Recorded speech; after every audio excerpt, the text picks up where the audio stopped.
ओम शांति। 11 मई 2023 बाबा के मावा के बाबा कहते, मीठे बच्चे पहले अपने ऊपर रहम करो, फिर आपका फर्ज है अपने परिवार को स्वर्ग में चलने का सही रास्ता बताना। इसलिए उन्हें भी लायक बनाने का पूरा पुरुषार्थ करो। बच्चों को भी क्या बनाना है? लायक। तो उनको लायक बनाने के लिए भी क्या करना है? पूरा पुरुषार्थ हम बच्चों को करना है। मीठे बच्चे अपने ऊपर रहम करो, फिर आपका फर्ज है अपने परिवार को स्वर्ग में चलने का सही रास्ता बताना। इसलिए उन्हें भी लायक बनाने का पूरा पुरुषार्थ करो। प्रश्न है, तुम किस रेस के आधार से शिवालय के मालिक बन जाएंगे? तुम किस रेस के आधार से शिवालय के मालिक बन जाएंगे? उत्तर, फॉलो फादर मदर, सिर्फ एक जन्म पवित्रता की प्रतिज्ञा करो, नरक से दिल हटा दो। शिव बाबा तुम्हारे लिए शिवालय स्थापन कर रहे हैं, जहां तुम चैतन्य में राज्य करेंगे। धंधाधोरी करते बाप और स्वर्ग को याद करने से राजाई का तिलक मिल जाएगा, अर्थात शिवालय के मालिक बन जाएंगे। शिवालय जिसको स्वर्ग कहा जाता है, जिसको हेवन, जिसको पैराडाइज कहा जाता है, नाम बहुत सारे हैं स्वर्ग के। गीत है, तुम ही हो माता पिता, तुम ही हो बंधु सखा, तुम ही हो। भगवान जब आकर के सारे संबंधों को निभाते हैं, तब जाकर के ये गीत बाद में बनाए जाते हैं, क्योंकि जरूर भगवान ने ऐसी कृपा करी होगी, ऐसा प्रेम दिया होगा, ऐसा दुलार दिया होगा, सारे संबंधों का सुख दिया होगा। ओम शांति। कुछ न कुछ कहना पड़ता है। ओम शांति या शिवाय नमः, परमात्माए नमः कहते हैं ना। ओम शांति हम कहते हैं, यह है अपना और बाप का परिचय देना। वह महिमा भक्त लोग करते हैं। तमेव माताश्च पिता, तमेव बंधुश्च सखा तमेव। तुम तो बच्चे हो। किसकी महिमा भक्त लोग भक्ति मार्ग में करते हैं? आज वह बाप आपके सम्मुख बैठा है, जिसकी दुनिया में भक्त लोग महिमा गाते हैं। वो आज हमारे सामने बैठा है और दिव्य दृष्टि से हमें क्या कर रहे हैं? ज्ञान दे रहे। जैसे अर्जुन को दिखाया ना, महाभारत के अंदर में जब ज्ञान दिया, दिव्य दृष्टि दी गई, तो सब कोई नहीं देख सकते थे। जिनको दिव्य दृष्टि प्राप्त थी वही देख सकते थे। तो परमात्मा ने हम बच्चों को क्या दी है? दिव्य दृष्टि, दिव्य ज्ञान दिया, जिसके द्वारा हम परमात्मा को देख पा रहे हैं, समझ पा रहे हैं। तो हम बाबा के अर्जुन बच्चे हैं, ज्ञान को अर्जन करने वाले। भक्त नहीं जानते हैं, तुम बच्चे जानते हो, एक ही बाप है जिसकी महिमा हो रही है। वह बाप तुम बच्चों को कितना सुख दे रहे हैं, जो तुम फिर 21 जन्मों के लिए कभी दुखी नहीं होने वाले हो। ऐसे बाप के सम्मुख तुम बैठे हो। तुम जानते हो यह हमारा बेहद का बाप है, जो हमको स्वर्ग के सुख देने लिए सर्विस कर रहे हैं। बाप हमेशा बच्चों को रचकर उन्हों की सेवा कर लायक बनाते हैं। बाप जैसे कि बच्चों का गुलाम बन जाता है, लौकिक बाप भी बच्चों की पालना करने में कितनी मेहनत करते हैं। रात दिन यह चिंतन रहता है कि बच्चों की सेवा कर बच्चों को लायक बनाए। वो है हद की रचना के गुलाम, यह है फिर बेहद का बाप। यह भी कहते हैं, बच्चे पूरा फॉलो करो और पूरा वर्षा लेकर स्वर्ग के मालिक बनो। बच्चों पर हमेशा रहम करना होता है।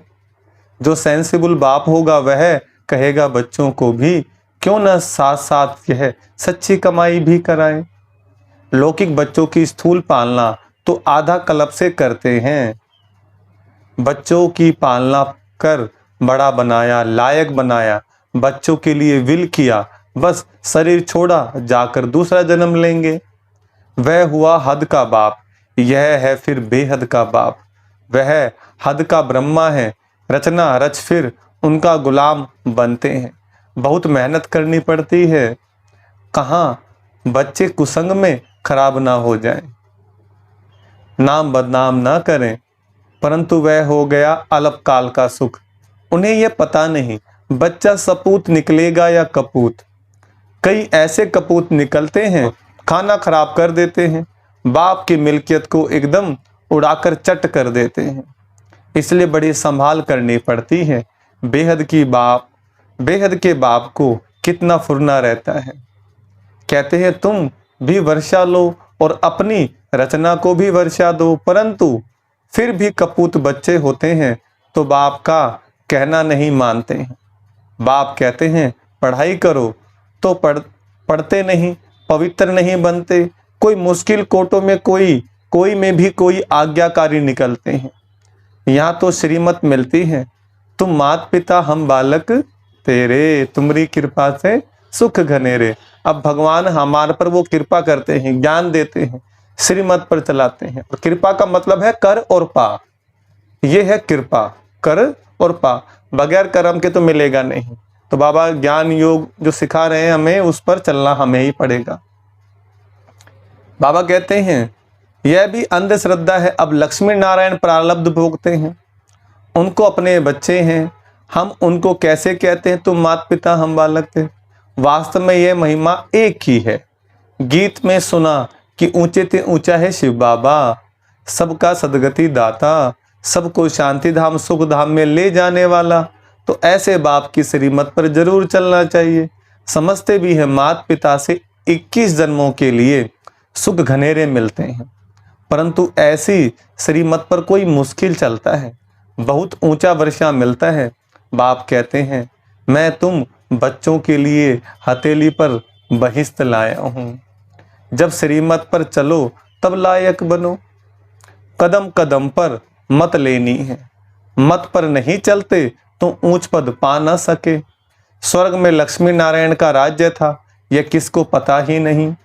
आगे हम भी कहते थे फलाना स्वर्गवासी हुआ, अथवा सन्यासी कोई मरते तो कहेंगे ज्योति ज्योत समाया, परंतु जाता कोई नहीं है। जीवन मुक्ति व मुक्ति दाता एक ही बाप है। जीवन मुक्ति माना स्वर्ग, वहां पर जीवन होता है और मुक्ति होती है, और मुक्ति माना खाली परम धाम के अंदर में। तो भगवान कहते हैं जो बच्चे भगवान की आज्ञाओं का पालन करते हैं वो जीवन मुक्ति को पाते हैं, अर्थात स्वर्ग में जाते हैं, सतयुग में जाते हैं, जन्नत में जाते हैं। और जो कहना नहीं मानते बच्चे वो खाली मुक्ति को पाते हैं, परम धाम में चले जाते हैं। जिस प्रकार बच्चा कोई शरारत करे तो माँ बाप क्या करते हैं, पनिशमेंट देंगे, कमरे में बंद कर देंगे या उसको हाथ पांव बांध देंगे। तो इसी प्रकार परमात्मा कहते हैं जो बच्चे मेरे कहे अनुसार जीवन को नहीं जीते तो उनको हाथ पांव तो खैर क्या, शरीर तो जल जाएगा, दफन कर दिया जाता है। आत्मा को फिर परम धाम में जाकर के, निर्वाण धाम में जाकर के उसको वहीं पर ही कर दिया जाता है। ना रहेगा शरीर, ना उत्पात मचाएगा। तो आत्मा फिर परमात्मा के पास में वहीं पर निराकार रूप में रहती है। लेकिन जो नियम मर्यादाओं में चलते हैं, भगवान की आज्ञाओं पर चलते हैं, वो सतयुग में स्वर्ग में रहते हैं, आनंद लेते हैं। और 2500 वर्ष तक। इसलिए कहावत में आता है क्या, कन्या वो जो 21 पीढ़ी को उतार दे है? नानक देव जी ने महिमा गाई है 21 जन्मों के बारे में। क्या कहा, ए तू राही पति पवड़िए चढ़िए है 21, सुन सुन गल्ला आकाश की कीटा आई रीस। मतलब क्या, ए राही तू पति से पावन बन, तेरा 21 जन्मों का भाग्य बन जाएगा। चढ़िए हुए 21, चढ़ती कला हो जाएगी। सुन सुन गल्ला आकाश की, माना आकाशवाणी सुन करके कीटा आई रीस। कीटा माने जो कीड़े मकोड़े के समान जीने वाले लोग। ऊपर से अगर इंसान को देखो तो कीड़े मकोड़े की तरह दिखाई देता है वो। तो इसी प्रकार परमात्मा भी जो ऊंचे से ऊंचा भगवान है, सच्चा बादशाह, हम बच्चों को मत देते हैं और मत दे करके हमारा 21 जन्मों का भाग्य बनाते हैं, और वो यही समय है। तो परमात्मा ने अलग अलग समय पर धर्म पिताओं को भेजा हमें जगाने के लिए, मनुष्य आत्माओं के कल्याण के लिए। जब उनके समझाए पर भी समझ नहीं आई, तब भगवान को स्वयं धरती पर अवतरित होना पड़ता है। दिए की जरूरत रात्रि में है, और सूर्य की जरूरत जब सूर्य आ जाता है तो फिर दिए की जरूरत नहीं पड़ती है। तो परमात्मा आकर के हम बच्चों का कल्याण कर रहे हैं और 21 जन्मों का भाग्य बना रहे हैं। तो बाबा कहते हैं वह ना आए तब तक कोई जा ना सके, जब तक भगवान धरती पर ना आए तब तक कोई स्वर्ग में जा नहीं सकता। वह निराकारी दुनिया, निराकारी बाप और निराकारी आत्माएं वहां रहती हैं, जिसको परमधाम भी कहा जाता है।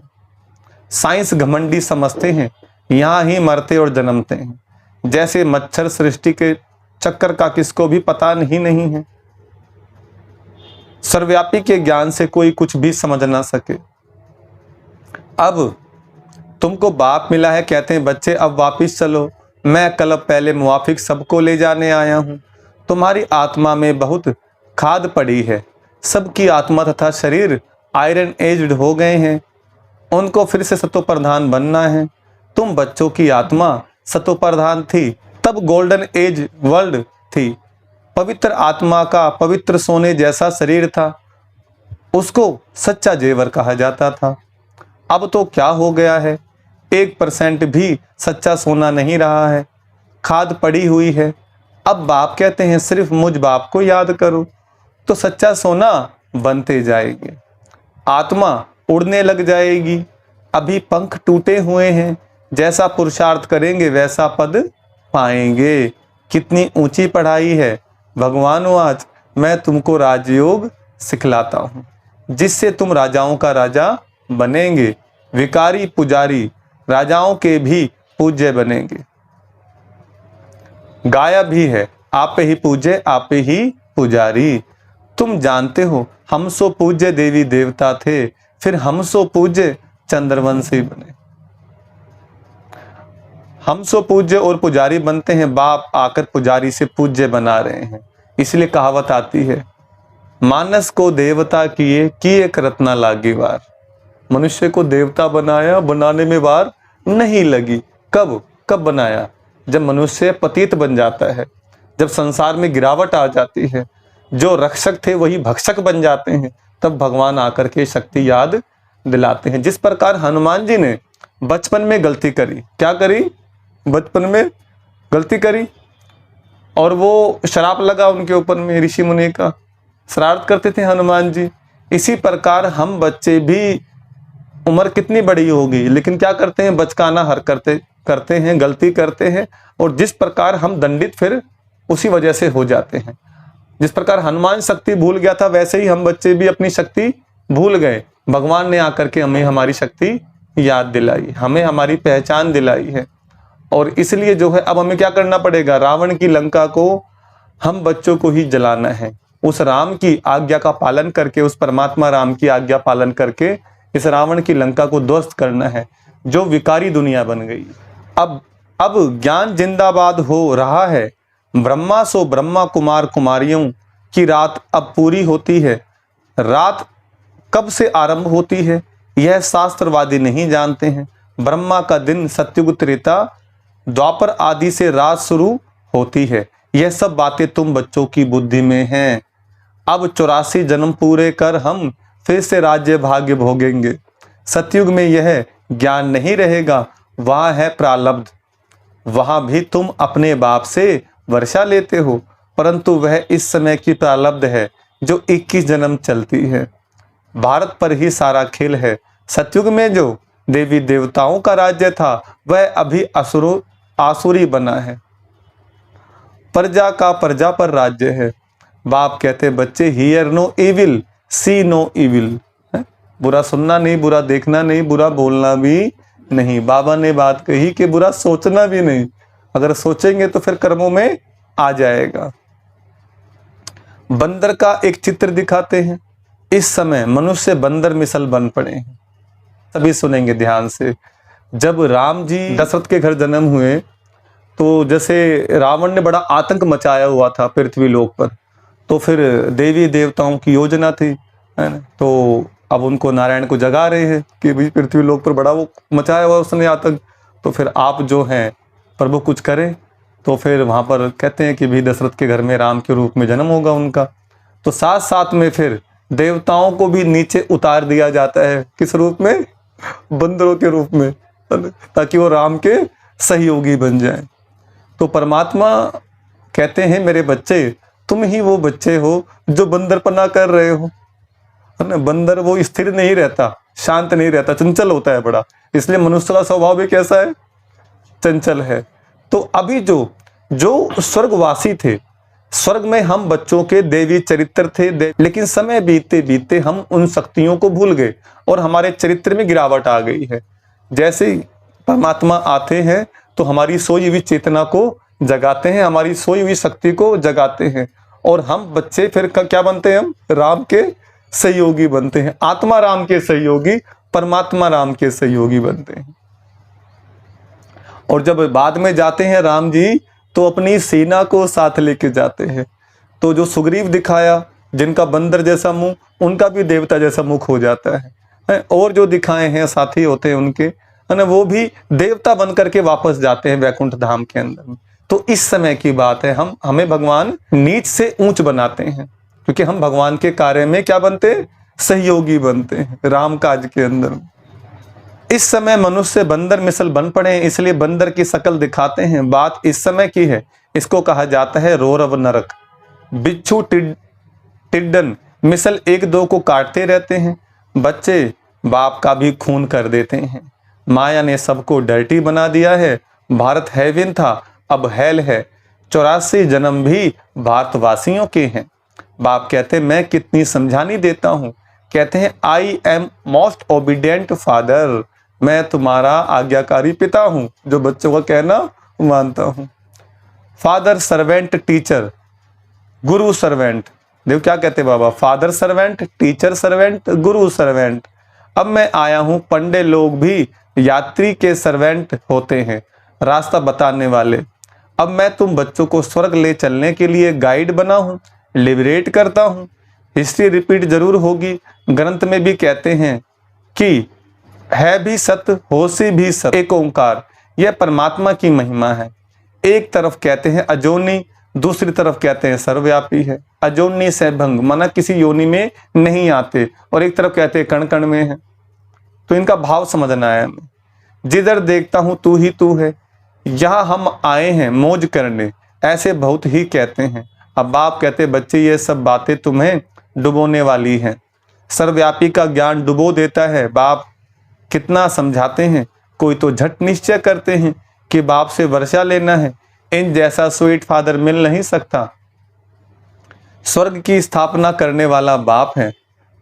जब बाप मिले तब ही हम स्वर्ग के मालिक बने। ऐसे बाप को झट अपना बनाना चाहिए। मुझे तो बच्चे चाहिए जो कल पहले बने थे, वो ही आकर सपूत व कपूत बनेंगे। कलब पहले मुआफिक। स्त्री की बच्चों की जवाबदारी क्रिएटर बाप के ऊपर है। क्या कहा बाबा ने? स्त्री की बच्चों की जवाबदारी क्रिएटर बाप के ऊपर है। उनका फर्ज है बच्चों को भी स्वर्ग का मालिक बनाए। पहले तो अपने पर रहम करो। ऐसे नहीं कि बाबा कृपा करेंगे तो सब लक्ष्मी नारायण बन जाएंगे। यह बड़ा इम्तिहान है। 8 को ही स्कॉलरशिप मिलती है, फिर 108 है, लॉटरी होती है ना। बाप कहते हैं देह सहित देह के संबंध जो कुछ हैं भूल जाओ, अपने को अशरीरी समझो और आत्मा निश्चय करो। ऐसे नहीं तुम परमात्मा हो। वह फिर आत्मा सो परमात्मा कह देते हैं, समझते हैं आत्मा जाकर परमात्मा में लीन होगी। जब तक लीन ना हो तब तक उनको परमात्मा नहीं कहेंगे, परंतु परमात्मा में लीन होते नहीं।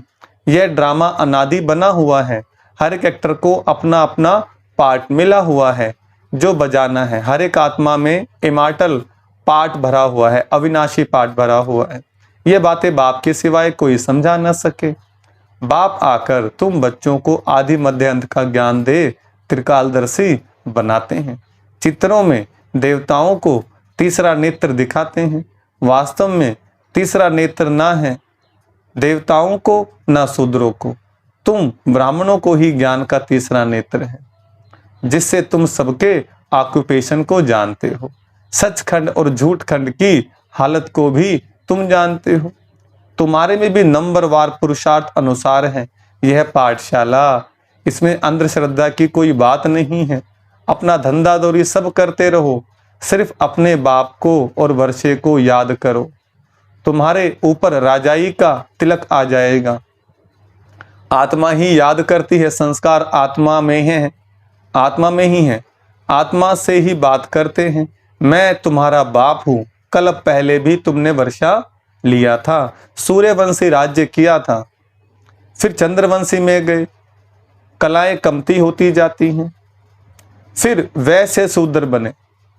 जिस प्रकार व्यक्ति बच्चा, कहते हैं भगवान का रूप है बच्चा, झूठ कपट नहीं जानता, थोड़ा बड़ा हुआ तो थोड़ी त्रुटि आ जाती है। इसी प्रकार समय बीता, सतयुग में थे हम तो बच्चे के समान, थोड़े बड़े हुए त्रेता युग आ गया, आया द्वापर युग, माना शादी हुई तो तेरा मेरा करना कहीं हद तक हम सीख जाते हैं, है ना, ये मेरा परिवार, ये उसका परिवार। अब आया बुढ़ापा, बुढ़ापा माना कलयुग, कलयुग में हाथ पांव काम नहीं करते, माना बुढ़ापा जो शरीर है वो कलयुग की तरह ही है। जिस प्रकार हाथ पांव काम नहीं करते, याददाश्त भूल जाती है और छोड़ के जाना पड़ता है, इसी प्रकार परमात्मा कहते हैं अभी ट्रांसफर होना है, तो इसलिए अभी से मोह हटाओ। सबकी क्या है, वानप्रस्थ अवस्था है। मामेकम याद करो तो विक्रम विनाश होंगे, श्रीमत पर ना चलें, दे अभिमान आया तो लगी चोट। फिर बृहस्पति की दशा बदलकर राहु का ग्रहण बैठ जाता है, फारकती दी तो रौरव नरकवासी बन जाते हैं। बाप कहते हैं ऊंच पद पाना है तो रेस करो, अभी ऊंच पद पाएंगे तो कलप कलप पाते रहेंगे, और अभी हार खाई तो कलप कलप हार भी खाते रहेंगे। सिर्फ एक जन्म के लिए पवित्रता की प्रतिज्ञा करो तो 21 जन्म स्वर्ग के मालिक बनेंगे। अभी देखो, जिस प्रकार आप सवेरे जल्दी उठते हो, शरीर में कितनी ऊर्जा रहती है, अगर आपने सवेरे खाली मिस कर दिया और फिर कैसा रहेगा पूरा दिन, आलस्य। तो बाबा ऐसे ही कहते हैं, जिस प्रकार अगर आपने अमृत वेला कमाई करी, सही से जाग गए तो शरीर में उमंग उत्साह चुस्ती फुर्ती बनी रहती है। ऐसे ही संगम युग पर ये 5000 वर्ष का चक्कर है। अगर इस समय अमृत वेले जाग गए, हमने कमाई कर ली, तो सतयुग, त्रेता, द्वापर, कलयुग तक हम क्या रहेंगे भाई, एकदम ऊर्जावान, भरपूर रहेंगे, शक्ति से, ऊर्जा से भरे हुए। अब नरक से दिल को हटा दो, शिव बाबा तुम्हारे लिए शिवालय स्थापन कर रहे हैं। जहां तुम चैतन्य देवताएं राज्य करेंगे तो क्या शिवालय का मालिक बनना चाहते हो, पूछ रहे मामा। फॉलो मदर फादर, जो कुछ है सब तुम बच्चों के लिए है। राजा भी तुम बनेंगे, तुम ही थे अब रंक बने हो, और धर्म वालों की बात नहीं है। देवी देवता धर्म वाले ही और धर्मों में कन्वर्ट हो गए हैं, इसलिए हिंदुओं की संख्या कम हो गई है, नहीं तो भारत की संख्या सबसे जास्ती होनी चाहिए। तुमको भगवान पढ़ा रहे हैं, कितना ध्यान देना चाहिए, यह बड़ी वंडरफुल पढ़ाई है। बूढ़े बच्चे जवान सब पढ़ते हैं, बीमार भी पढ़ सकते हैं। अगर बाप और वर्षे को याद न किया तो माया थप्पड़ मार देगी। ब्लड से लिख देना चाहिए, मैं रात दिन बाबा को याद करूंगा, शिव बाबा का हाथ पूरा पकड़ूंगा, जो बाबा कहेगा सो करूंगा। शिव बाबा कहते हैं बच्चों की संभाल करो, जो बचे उनसे 2 मुट्ठी शिव बाबा की सर्विस में लगा दो, जो बचे 2 मुट्ठी शिव बाबा की सर्विस में लगा दो, फिर उनका एवजा तुमको इतना मिलेगा जितना साहूकार का लाख देने से बनेगा, प्रत्यक्ष फल मिल जाता है। अच्छा, माता पिता बाप दादा का मीठे मीठे लदे बच्चों प्रति याद प्यार और गुड मॉर्निंग। रूहानी बाप की रूहानी बच्चों को नमस्ते। हम रूहानी बच्चों की रूहानी बाप दादा को नमस्ते नमस्ते नमस्ते। देखो, धारणा के लिए मुख्य सार है, देह तथा देह के सर्व संबंध भूल अशरीरी आत्मा बनने का अभ्यास करना है। बाप से श्रीमत लेकर कदम कदम उस पर चलना है। दूसरा, पढ़ाई पर पूरा ध्यान देना है। दृढ़ संकल्प करना है कि रात दिन एक बाबा की ही याद में रहूंगा और बाबा जो कहेंगे वह अवश्य करूंगा। Hear no evil, see no evil है, वरदान है। एक समा के पीछे परवाने बन, फिदा होने वाले कोटों में कोई श्रेष्ठ आत्मा हो। एक समा के पीछे परवाने बन, फिदा होने वाले कोटों में कोई श्रेष्ठ आत्मा भव। दान का विस्तार सारे विश्व के अंदर, हम कोटों में कोई में भी कोई श्रेष्ठ आत्माएं हैं, जिन्होंने स्वयं अनुभव करके यह महसूस किया है कि हम कल्प पहले वाली वही श्रेष्ठ आत्माएं हैं, जिन्होंने स्वयं को बाप समा के पीछे फिदा किया है। वे चक्कर लगाने वाले नहीं, परवाने बन फिदा होने वाले हैं। फिदा होना अर्थात मर जाना, तो ऐसे जल मरने वाले परवाने होना, जलना ही बाप का बनना है। इसलिए तपस्या करना अर्थात जलना है। तब के अंदर पाप जलेंगे और उतना हम निखरेंगे, उतना हम प्योर बनते जाएंगे। जलना अर्थात संपूर्ण परिवर्तन होना। स्लोगन है, बाबा के मिलन की और सर्व प्राप्तियों की मौज में रहना ही संगम युग की विशेषता है। अच्छा, ओम शांति।